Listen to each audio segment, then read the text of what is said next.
عرب جو ہے وہ اندر سے کھوکھلے ہو چکے ہیں، عیاشی میں، دولت میں، پیسے میں، دولت، پیسہ، عیاشی، اس کی وجہ سے کھوکھلے ہوئے۔ یہاں میں آپ کو دو حدیثیں سنانا چاہتا ہوں۔ سنن ابن ماجہ کی روایت ہے حضرت ابو ہریرہ سے رضی اللہ تعالی عنہ، قال قال رسول اللہ صلی اللہ علیہ وسلم اذا وقعت الملاحم بعث اللہ بعثا من الموالی هم اکرم العرب فرسا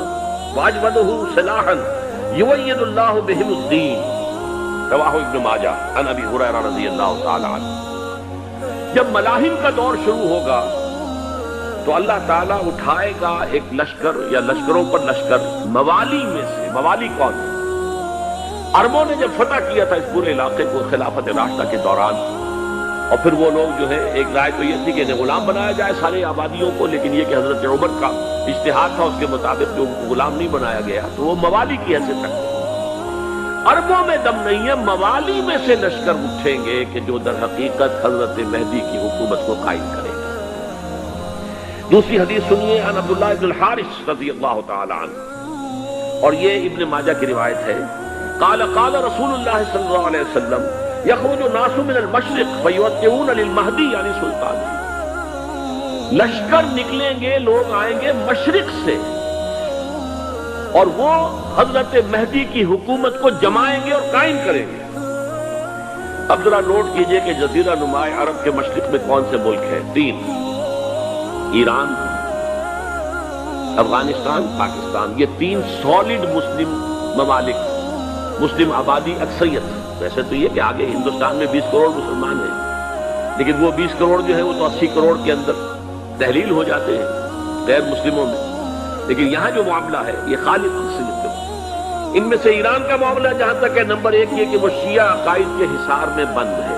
اس سے ادھر ادھر ہونا اس کے لیے ممکن نہیں۔ حدیث میں یہ بھی آتا کہ اصفہان سے 70,000 یہودی دجال کا ساتھ دیں گے، لیکن بہرحال خراسان ایک صوبہ ہے افغانستان کا اس وقت بھی شمال مشرقی کونے میں، مجھے امید ہے وہاں سے خیر کی، کیونکہ خراسان کا لفظ وہاں پہ شامل ہے، اور حضور کی حدیث میں بعد میں آپ کو سناؤں گا کہ خراسان سے فوجیں چلیں گی جو یروشلم کو دوبارہ حاصل کریں گی، فتح کریں گی، جیسے پہلے یروشلم کھویا عربوں نے تھا، دوبارہ حاصل کیا تھا کرد نے، کرد خون صلاح الدین ایوبی رحمت اللہ علیہ، ایسے اب پھر عربوں نے کھویا ہے، لیکن لینے والے خراسان سے لشکر آئیں گے۔ یخرج من خراسان رایات سود لا یردھا شیء حتی تنصب بإیلیا، خراسان کے علاقے سے کالے علم لے کر لشکر چلیں گے جن کے رخ کو کوئی موڑ نہیں سکے گا جب تک کہ وہ جا کر یروشلم میں نصب پر ہو جائے۔ اس کے بعد نام آتا ہے پاکستان کا۔ یہ ہے میری اور آپ کی داستان، اور یہ ہے سبب جس کی وجہ سے کہ میں آپ سے یہ گفتگو کر رہا ہوں۔ اصل میں تو کس لیے؟ محض ایک علمی استفادہ، محض اپنی بعض آراء کو ظاہر کرنے کا شوق نہیں، بلکہ یہ کہ اپنی ذمہ داری ہم پہچانے کہ ہم کس مقام پر کھڑے ہیں۔ دیکھیے، اس پاکستان کے بارے میں یا ہندوستان کے بارے میں علامہ اقبال نے کہا تھا اپنے ترانہ ملی میں، میرے عرب کو آئی ٹھنڈی ہوا جہاں سے، میرا وطن وہی ہے، میرا وطن وہی ہے۔ اور مجھے بتایا گیا کہ سنن ابی داؤد میں یہ روایت موجود ہے کہ حضور نے فرمایا کہ ہندوستان کی طرف سے مجھے ٹھنڈی ہوا آتی ہے، اگرچہ مجھے وہ حدیث ابھی نہیں ملی ہے، لیکن حزب التحریر کا ایک کارڈ مجھے ملا تھا، تو اس میں اس حدیث کا اور اس میں ابو داؤد کا روایت کا ایک حوالہ موجود تھا۔ لیکن میں جو چیز آپ کو بتا چکا ہوں وہ یہ کہ الف ثانی کا پورا تجدیدی کارنامہ اس ہندوستان کی سرزمین میں ہوا۔ مجدد الف ثانی شیخ احمد سرندی، شاہ ولی اللہ دہلوی، سید احمد بریلوی، وہ تو ہمارے پاکستان میں آ کر جو ہے ان کا خون جذب ہوا ارض پاکستان میں۔ پھر شیخ الہند مولانا محمود حسن۔ تحریک خلافت چلی تو صرف ہندوستان میں چلی اور کہیں نہیں چلی۔ آزادی کی تحریک چلی پوری دنیا میں، وہ نیشنلزم کی بنیاد پر چلی، ملے نیشنلزم، عرب نیشنلزم، ترک نیشنلزم۔ ہمارے ہاں چلی تو اسلام کے نام پر پاکستان کا مطلب کیا؟ لا الہ الا اللہ۔ پھر پاکستان قائم ہوا معجزے کے طور پر، بلکہ نازل ہوا ہے لیلۃ القدر میں، انا انزلناہ فی لیلۃ القدر، جیسے قرآن نازل ہوا لیلۃ القدر میں، یہ پاکستان بھی نازل ہوا لیلۃ القدر میں۔ اس کا برقرار رہنا ابھی تک معجزہ ہے۔ ہندو یہ سمجھتا تھا، کانگریس سمجھتی تھی کہ جھٹپٹ ختم ہو جائے، پھر یہ کہ اس کا قرارداد مقاصد کا پاس ہو جانا، مزید بھی اور اضافی دفعات دستور میں آ جانا، اب کمرشل انٹرسٹ کو ربا قرار دے کر حرام قرار دینا، یہ سارے لینڈ مارکس ہیں کہ جو اشارہ کر رہے ہیں کسی چیز کی طرف، معاملہ کدھر جا رہا ہے۔ پھر یہ کہ یہ جو 14ویں صدی کے مجدد تھے شیخ الہند، اس کے بعد سے کچھ ایسی شخصیتیں عظیم پیدا ہوئی ہیں ان میں، جن کو میں سمجھتا ہوں کہ 14ویں صدی کے مجدد اور 15ویں صدی کے مجدد کے درمیان یہ 15ویں صدی کے مجدد کی راہ کو سیدھا کرنے والے، جیسے کہ حضرت یحییٰ نے کہا تھا میں تو آنے والے کا راستہ سیدھا کر رہا ہوں حضرت عیسیٰ کے لیے، ایسے ہی 15ویں صدی کے لیے امام مہدی کے لیے راستہ صاف کرنے والے سب سے پہلے علامہ اقبال، جنہوں نے اسلام کا تصور دین کی حیثیت سے دوبارہ زندہ کیا ہے، ورنہ اسلام ایک مذہب کی شکل اختیار کر چکا تھا۔ پھر مولانا مودودی، مولانا ابوالکلام آزاد حکومت الہیہ کے نعرے کے ساتھ میدان میں آئے۔ یہ اقبال نے جو تصور پیش کیا تھا اس پر عملی جد و جہد کے لیے حزب اللہ قائم ہوئی۔ نوٹ کر لیجئے 11 برس کا فرق ہے عمر کا علامہ اقبال کے اور ابوالکلام کے، اور 1913 میں جب حزب اللہ قائم کی ہے اس وقت علامہ اقبال کی ملی شاعری اپنے عروج کو پہنچ چکی تھی۔ پھر یہ کہ علامہ اقبال کے بعد تعبیل جو ہے اس کام کی وہ ابوالکلام نے کی، لیکن روایتی علماء کی شدید مخالفت کی وجہ سے وہ بدل ہو کر چھوڑ گئے، کانگریس میں شامل ہو گئے، بساط جو ہے حزب اللہ کی انہوں نے لپیٹ دی۔ پھر مولانا مودودی آئے،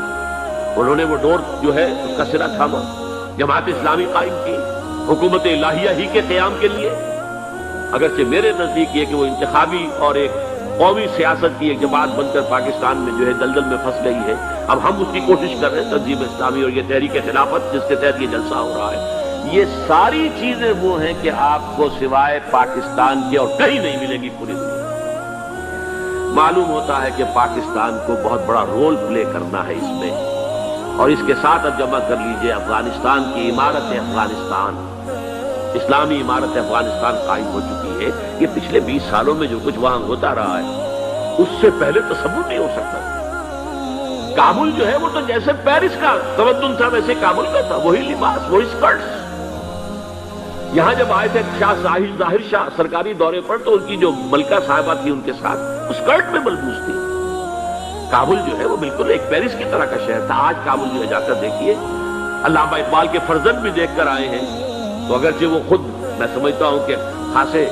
انہیں آپ لبرل کہیں، آزاد خیال کہیں، لیکن اس درجے متاثر ہو کر آئے تھے کہ انہوں نے یہ کہا افغانستان میں جو میں نے حالات دیکھے ہیں کہ اگر 2-4 اور مسلمان ملکوں کے اندر یہ نظام قائم ہو جائے تو پوری دنیا مسلمان ہو جائے گی۔ یہ سب کچھ کیسے ہو رہا ہے؟ یہ آنے والے دور کی جھلکیاں ہیں۔ Coming events are casting their shadows before. یہ سب بتا رہے ہیں کہ پاکستان افغانستان کو مل کر اس میں کوئی عظیم رول پلے کرنا ہے۔ اور اس کے ضمن میں اب میں علامہ اقبال کے بارے میں آخری بات کہہ رہا ہوں۔ علامہ اقبال کے بارے میں عام یہ خیال ہے، انہوں نے اپنے خطبات میں مہدی کا اور نزول مسیح کا، حالانکہ میں کل پڑھ رہا تھا مولانا سید احمد اکبر آبادی رحمۃ اللہ علیہ کا ایک مقالہ ان کا کہ علامہ اقبال نے ابن خلدون کے بارے میں یہ کہا ہے کہ مہدی کا اور نزول عیسیٰ کا دونوں کا انہوں نے انکار کیا ہے، حالانکہ ابن خلدون نے نزول عیسیٰ کا انکار نہیں کیا، صرف مہدی کا انکار کیا ہے۔ بہرحال علامہ اقبال نے خطبات میں انکار کیا ہے، لیکن یہ کہ اپنی شاعری کے اندر میں چیلنج کرتا ہوں کسی بڑے سے بڑے اقبال شناس کو، ان کا یہ شعر ذرا سنیے: خضر وقت از خلوت دشت حجاز آید برو، کارواں زی وادی دور و دراز آید برو۔ خضر وقت، امام وقت، رہنمائے وقت، قائد وقت، خلوت دشت حجاز، حجاز کی صحرا کی کسی خلوت گزینی سے نکل کر باہر آئیں گے۔ میں حیران ہوتا ہوں علامہ کے اس فکر پر اور اس مصرے پر۔ یہاں انہوں نے شیعہ اور سنی دونوں کے کانسیپٹ جمع کر دیے۔ شیعہ کا کانسیپٹ یہی چھپے ہوئے کسی غار میں وہاں سے برآمد ہو گئے، اور ہمارا کانسیپٹ میں ام سلمہ رضی اللہ تعالیٰ عنہ کی حدیث سنا چکا، چھپے ہوئے ہوں گے وہ وہاں پر، مدینے سے نکل کر آ کر مکے میں چھپ جائیں گے۔ اس خانہ جنگی کی حالت میں لوگ ان کی طرف دیکھ رہے ہوں گے، سوچتے ہوں گے انہیں میدان میں آنا چاہیے، کوئی پارٹ پلے کرنا چاہیے، امت کی رہنمائی کرنی چاہیے، لیکن وہ چھپیں گے، وہ کارے ہوں گے، وہ اس ذمہ داری کو قبول نہیں کرنا چاہیں گے، جا کے چھپ جائیں گے مکے میں، وہاں سے مکے والے انہیں نکالیں گے، اور وہ کارے ہوں گے، انہیں بالکل یہ پسند نہیں ہوگا کہ یہ ذمہ داری اٹھائیں۔ تو خضر وقت از خلوت دشت حجاز آیت برو، کارواں زی وادی دور و دراز آیت برو، کارواں جو چلے گا ان کی مدد کے لیے اس وادی دور و دراز، اس عظیم وادی دور و دراز، یہ وادی سندھ ہے۔ وادی سندھ جو ہے ہم سمجھتے ہیں کہ صرف یہ پاکستان اور پنجاب جو ہے یہ اس میں شامل ہے، سندھ اور پنجاب نہیں،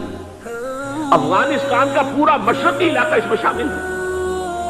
جیسے دریائے جیلم سندھ میں جا رہا ہے، جیسے دریائے گلگت سندھ میں آ کر ملتا ہے، جیسے دریائے چناب اور راوی اور جیلم اور یہ سب جا رہے ہیں اور آ رہے ہیں، اسی طرح دریائے کابل کہاں سے آ رہا ہے، دریائے گومل کہاں سے آ رہا ہے، ڈوچی کہاں سے آ رہا ہے، یہ سارا جو ہے ڈرین جو ہو رہا ہے ایسٹرن جو ہے پارٹ آف افغانستان، یہ سب وادی ہے۔ اس وادی کے یہ دو حصے ہیں، ایک حصہ جو ہے یہ ادھر پاکستان میں ہے اور اسی وادی کا دوسرا حصہ جو ہے وہ افغانستان میں ہے۔ کارواں زی وادی دور و دراز آیت برو، کارواں چلے گا یہاں سے، یخرج الناس من المشرق یؤتون للمہدی یعنی سلطان ہی، مشرق سے فوجیں چلیں گی کہ جو مہدی کی حکومت قائم کریں گی، اور یخرج من خراسان رایات و سود، اور خراسان سے سیاہ پرچم چلیں گے کہ جن کا رخ کوئی موڑ نہیں سکے گا، حتیٰ تنصب بیلیا، یہاں تک کہ وہ جا کر یروشلم کے اندر نصب ہو جائے۔ حضرات، میں ایک میری گفتگو کا حصہ باقی تھا لیکن میں اسے چھوڑ رہا ہوں، اس لیے کہ گلوبلائزیشن جو اس کی ہوگی، جو خلافت علی منہاج النبوہ کی تجدید کامل حضرت مہدی کے ہاتھوں عرب میں ہوگی، اس سے پہلے اس کے لیے محنت، کوشش، جد و جہد پاکستان اور افغانستان میں ہو چکی ہوگی جو اسے سپورٹ کرے گی اور وہاں جا کر حکومت قائم کرے گی۔ اس کے بعد گلوبلائزیشن کا جو مرحلہ اس کا ہے وہ حضرت مہدی کے ہاتھوں نہیں ہے، وہ حضرت عیسیٰ ابن مریم ان کے نزول کے بعد ہے، جن کے نزول کے بعد دجال کا خاتمہ ہوگا اور یہودیوں کا استحصال ہوگا، مسلمانوں پر بھی بڑی تکالیف عربوں پر آئیں گی، شدائد آئیں گے، لیکن یہ وہ میں حصہ جو اپنی گفتگو کا آج چھوڑ رہا ہوں اس لیے کہ میں دیکھ رہا ہوں کہ بعض حضرات کا صبر کا پیمانہ اب لبریز ہو رہا ہے، تو میں اس حصے کو پھر ملتوی رکھتا ہوں کسی دوسری محفل اور کسی دوسری مجلس اور نشست پر۔